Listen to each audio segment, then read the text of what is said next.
అదే RTV app వార్తల్ని క్షణాల్లో చదివే అవకాశం ఉంటుంది. ఒక న్యూస్ పేపర్, ఒక టెలివిజన్ ఛానల్ మీ చేతుల్లో ఎప్పుడూ ఉంటాయి.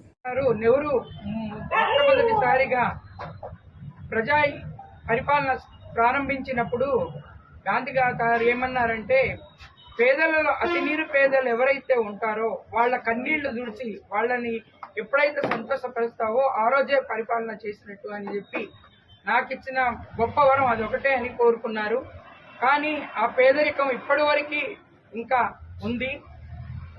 నేను ముఖ్యంగా ఈరోజు ఈ ప్రెస్ మీట్ పెట్టడానికి ముఖ్య ఉద్దేశము, భద్రాచలంలో నేను వచ్చి 35 సంవత్సరాల నుంచి ఇక్కడ బిజినెస్ చేస్తున్నాను. భద్రాచలానికి రాముడికి నేను ఎంతో రుణపడి ఉంటాను. ఈ రోజున నా పిల్లలు కూడా నా దగ్గర నుంచి ఏది ఆశించకుండా వాళ్ళ కాళ్ళ మీద వాళ్ళు నిలబడి 10 మందికి హెల్ప్ చేసే పొజిషన్లో నా పిల్లలు ఉన్నారు. నా శేష జీవితాన్ని ఈ భద్రాచలాన్ని అంకితం చెయ్యాలి. ఇప్పుడు నా అన్ని బాధ్యతలు అయిపోయాయి కాబట్టి భద్రాచలం వాసులు, నేను ఇక్కడ వచ్చినప్పటి నుంచి భద్రాచలంలో చూస్తున్నాను ఎన్ని అక్రమాలు, ఎన్ని దోపిళ్ళు, ఎన్ని జరుగుతున్నాయి. రామరాజ్యం దక్షిణ అయోధ్య అని అంటారు.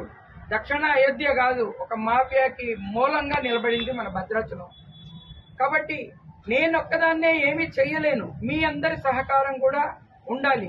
కానీ నా చేతనైనంత సహాయము నేను చేయడానికి, నేను ఏ రకంగా చేయగలను అని ఆలోచించాను. మా వారు కూడా రిటైర్ అయ్యారు జూన్లో. తను కూడా ఏంటంటే మనము 100% సేవా కార్యక్రమంలో దిగిపోదాము.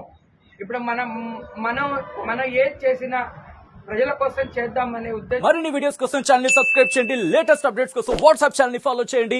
అండ్ లింక్ డిస్క్రిప్షన్ లో ఉంది.